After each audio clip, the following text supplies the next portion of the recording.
Opening night at the Globetheatre. A playwright who never went to university is about to premiere Hamlet, a play so meticulously crafted, so obsessively perfected, that people will still be performing it 400 years later. But here's what nobody tells you. 3 years before writing that play, his only son passed away at age 11. Hamnet. And 4 years later, Shakespeare writes Hamlet. The names were interchangeable in Elizabethan England. Coincidence? And here's the thing, this wasn't just grief. This was Taurus grief. The kind that doesn't explode when it builds, it waits. It transforms pain into something permanent, something that will outlast the person who caused it. Wait till you see how his Venus placement predicted he'd turn tragedy into the most beautiful language ever written. How his Libra Moon meant he couldn't just scream about loss, he had to understand it from every angle. And the pattern that explains why he didn't write Hamlet immediately, why he waited, why Taurus always waits until they can do it perfectly. Plus, his theater literally burned to the ground in 1613. And the Taurus response? Rebuild it bigger, more expensive, with a tile roof this time. Before we get into this, subscribe if you're obsessed with understanding historical figures through astrology. Hit like if you're ready for the most devastating and triumphant Taurus story ever told. And real talk, if you had Shakespeare's Taurus ability to turn your worst pain into your greatest work, but it meant feeling everything that deeply and working that slowly, would you take it? Or would the price be too high? Drop your answer in the comments because I genuinely need to know where you stand on this. So, William Shakespeare, born April 23, 1564 in Stratford-upon-Avon, England, baptized April 26th. We celebrate his birthday on the 23rd, which is also when he passed away 52 years later. Taurus symmetry at its finest. Sun in Taurus, Moon in Libra, Cancer rising, Venus in Gemini in the 12th house, Mars in Cancer, Jupiter in Leo in the 1st house.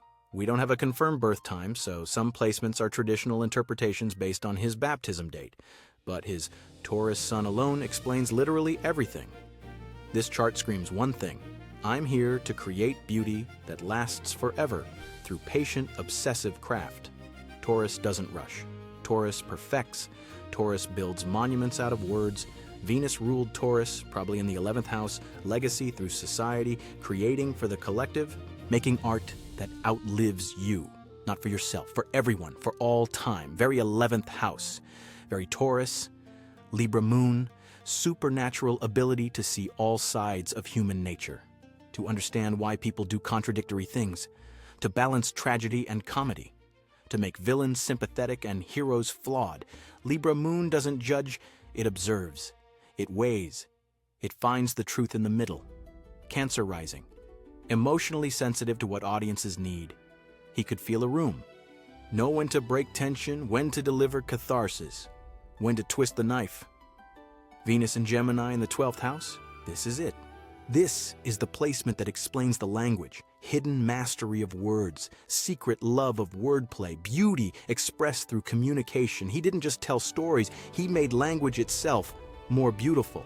And Mars in Cancer, defensive about his work, would fight for his art, but indirectly, emotionally, protectively. Mars in Cancer doesn't charge, it defends. It guards what it loves. Jupiter in Leo in the 1st house made every character larger than life, dramatic, expansive, unforgettable. Stratford-upon-Avon, 1564. His father, John Shakespeare, was a glovemaker. Taurus values craftsmanship from day one. He grew up watching his father work with his hands, create quality products, build a reputation through reliable work. That Taurus appreciation for skill, for things well made, for work that lasts. His mother, Mary Arden, came from landed gentry. Taurus notices that material security, that solid foundation, that matters to Taurus. He probably attended King Edward VI grammar school, learned Latin, Greek, read the classics, but he didn't go to university, and honestly, very Taurus. He didn't need abstract theory, he needed practical application. He learned by doing. At 18, he married Anne Hathaway. She was 26 and pregnant. 6 months later, their daughter Susanna was born. 2 years after that, twins, Judith and Hamnet. By 21 years old, Shakespeare had 3 kids, a wife, and enormous financial pressure. Cancer rising needs family early. That emotional security, home. roots. Even though he'd spend most of his career in London, away from them, he needed that foundation in Stratford, that anchor. And then, the lost years, 1585 to 1592. 7 years where we have no records. No one knows where he was or what he was doing. But I'll tell you what I think. Taurus was learning, watching, absorbing, building skills. You don't rush Taurus. They wait until they're ready, until they can do it right. Those 7 years weren't wasted. They were preparation. By 1592, he surfaces in London already established, already known. Another playwright, Robert Greene, writes this bitter attack, calling Shakespeare an upstart crow who thinks he's as good as university-educated writers, which means Shakespeare had already made enough of a name to threaten the establishment. And here's where the Libra Moon shows up. He understood audiences, not critics, not scholars, people. He knew what would make a groundling who paid a penny feel something, and what would satisfy a noble paying 5 pennies for a cushioned seat. He found the balance, the middle ground that speaks to everyone. He joined the Lord Chamberlain's men around 1594. This acting company became home. But look at the Taurus business sense. He wasn't just an actor, he wasn't just a playwright, he became a shareholder. He owned part of the company. Taurus secures the bag, always. The 1590s, Romeo and Juliet, A Midsummer Night's Dream, Richard III, The Merchant of Venice. He's writing masterpieces in his early 30s, but he's not rushing. Every word is chosen, every line is crafted. The language is sensual, tactile, physical. Compare his imagery to Christopher Marlowe. Marlowe was brilliant, soaring, intellectual. Shakespeare's language makes you feel. When he describes summer, you're hot. When he writes about food, you taste it. That's Venus-ruled Taurus making the abstract concrete. August 11th. Hamnet Shakespeare, age 11, was buried at Holy Trinity Church in Stratford. We don't know how he passed away. Parish records didn't include cause. Probably plague, probably sudden. And Shakespeare, he was likely on tour in Kent. He might not have made it back in time, his only son.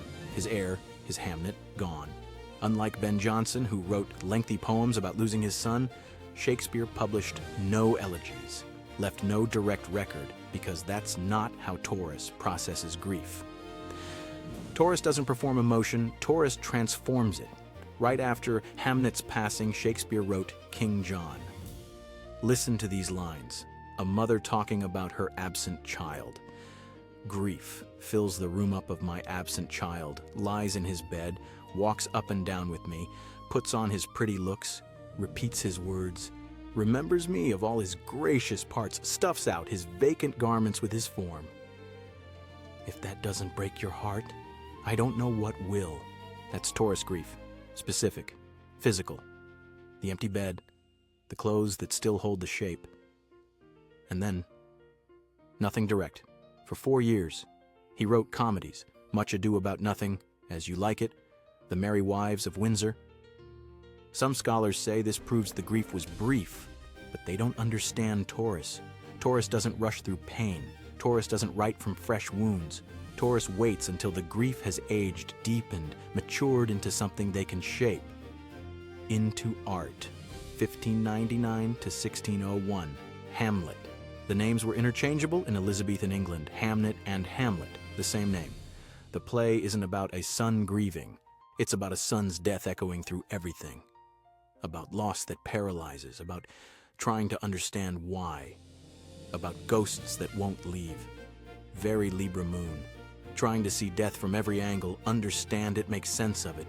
And here's what kills me. Shakespeare's father passed away in September 1601, right around when Hamlet was being written.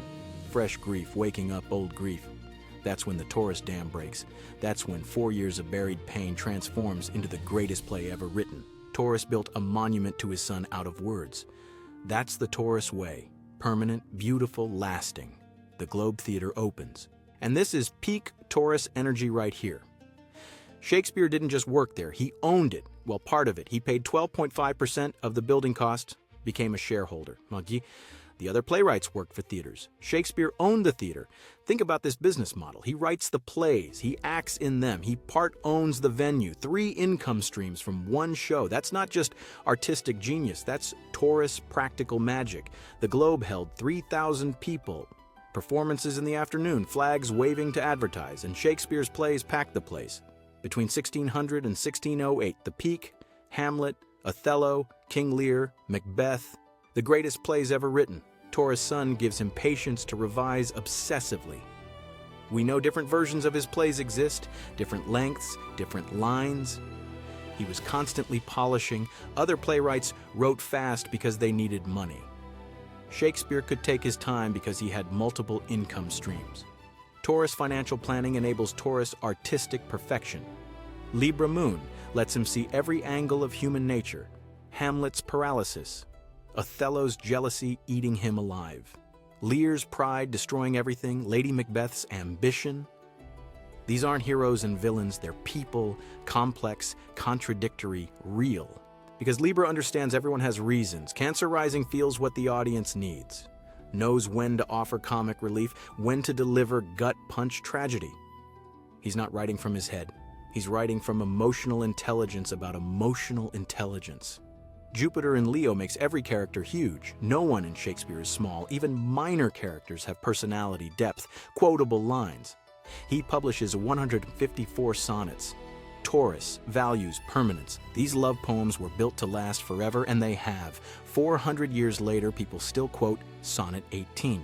Shall I compare thee to a summer's day? Sonnet 116. Let me not to the marriage of true minds admit impediments. These aren't just pretty words, they're architecture, load-bearing structure, timeless. Now let's talk about the language thing, because this is where Taurus really shows itself. He invented or introduced approximately 1,700 words to English, words we use without thinking. Assassination, bedroom, eyeball, fashionable, generous, lonely, manager, rant, swagger, undress. He created some by adding prefixes or suffixes. Uncomfortable from comfortable. Some by borrowing from other languages, some by turning nouns into verbs. Some he just made up because he needed them, because English wasn't enough. This is the most Taurus thing ever. He looked at the language and said, I need to build more. I need to make this bigger, more beautiful, more useful. And then he did it, word by word, brick by brick. Venus and Gemini in the 12th house, hidden mastery, secret wordplay. He didn't write essays about his technique, he didn't explain his process, he just quietly revolutionized language. And here's the thing, the words stuck, not all of them. He invented words that didn't catch on, but the ones that worked became foundational. 4 centuries later, we still speak Shakespeare without knowing it. Compared to other Taurus artists, Adele, Taurus Sun, writes timeless emotional songs. Takes years between albums, perfects everything. When they drop, they sell millions. They last. David Beckham, Taurus, perfected his craft through patient, relentless practice. Built a career that lasted decades. Taurus doesn't do fast. Taurus doesn't chase trends. Taurus builds to last. His contemporaries wrote faster. Ben Jonson was prolific and brilliant. Christopher Marlowe wrote with incredible speed before passing away young. And much of their work is studied in universities but not performed, not quoted in daily conversation, not alive. Shakespeare's Taurus patience made him immortal. June 29, 1613.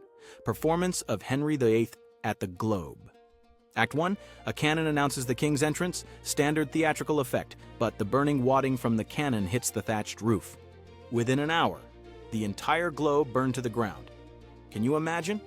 The theater he co-owned, the physical manifestation of his Taurus need to own the means of production. His material investment, destroyed. One guy's breeches caught fire. He put it out with ale, no one passed away, but the building, gone. And here's the Taurus response. They started rebuilding immediately. Had it done by February 1614. Same footprint, but this time better, more extravagant, and a tile roof, not thatch. Taurus learns, Taurus improves, Taurus builds back stronger. That's the year Shakespeare started spending more time in Stratford. Not because of the fire, because he'd built enough, secured enough, created enough. Around 1611 to 1613, Shakespeare essentially retired from writing. He left London, went back to Stratford, to New Place, the second largest house in town, which he'd bought in 1597 for $60. Taurus returning home to enjoy the fruits of labor. He'd worked for about 20 years as a playwright, written 37 plays, 154 sonnets, multiple long poems, become part owner of 2 theaters, the Globe and the Blackfriars, bought property in Stratford and London, invested in malt and grain, built a fortune. Now he could rest, enjoy his granddaughter Elizabeth, born in 1608, manage his business interests, monitor his investments, very Taurus retirement, comfortable, secure, surrounded by what he'd built. He still collaborated occasionally, worked with John Fletcher on Henry VIII, the 2 noble kinsmen. But the pressure was off. The need to produce was gone. April 23, 1616, he passed away at age 52, buried at Holy Trinity Church in Stratford 2 days later. Same date as his birth, supposedly. Taurus symmetry to the end. His will is extremely Taurus, detailed, specific, careful. The bulk of his estate went to Susanna, his eldest daughter. She was clearly his favorite, married to a doctor, had given him a grandchild, stable and secure, provisions for Judith, money for friends, funds for his acting colleagues to buy memorial rings. And the famous line, he left Anne his second best bed. Scholars debate what this means. Insult. The best bed was for guests, the second best was their actual marital bed. Either way, very Taurus to specify which bed goes where in your will. His legacy is his work. 39 plays, 154 sonnets, 2 long poems, never stopped being performed, never stopped being relevant, and his chart predicted all of it. The patient craftsmanship of Taurus, the sensual, beautiful language of Venus and Gemini, the emotional intelligence of Libra Moon, the permanence, the material success, the building that lasts. Words he invented are so common we forget they're his. You're in your bedroom. You notice your eyeball in the mirror. You feel lonely. Those are his words. His bricks in the House of English. Every romance is Romeo and Juliet. Every indecision is to be or not to be. Every jealousy is Othello. Every ambitious spouse is Lady Macbeth. He created the templates we still use to understand human nature. And here's what gets me. His Taurus chart made him obsessed with permanence through material form. Language is breath made solid. Performance is flesh making words real. He took the invisible, grief, love, ambition, fear, and made it tangible, made it last. 400 years later, his plays are more popular than they were in his lifetime. More people have seen Hamlet in the past decade than saw it in all of the 1600s. His Taurus legacy keeps growing. The Venus placement gave him the need to create beauty. The Libra Moon gave him the ability to understand everyone. The Cancer rising gave him the sensitivity to move people. The Taurus Sun gave him the patience to build something that would outlast him by centuries. 1,700 words invented, 37 plays, 154 sonnets, 400 years of continuous performance. That's what happens when Taurus decides to build beauty that lasts. That's what happens when Venus-ruled patience meets Jupiter in Leo ambition, meets Libra emotional intelligence, meets Cancer sensitivity. He lost his only son and turned that grief into Hamlet. His theater burned down and he built it back better. He faced every Taurus fear, loss, instability, impermanence, and responded by creating the most permanent body of work in the English language. Shakespeare's Taurus chart didn't just help him create stories, it helped him create the language we use to tell stories, the foundations we build every narrative on, the words we use to express what it means to be human. Every time you say you're lonely or you're in your bedroom or something's fashionable or you swagger, you're speaking Shakespeare's language. You're living in the house that Taurus built, brick by brick, word by word, patiently, perfectly, forever.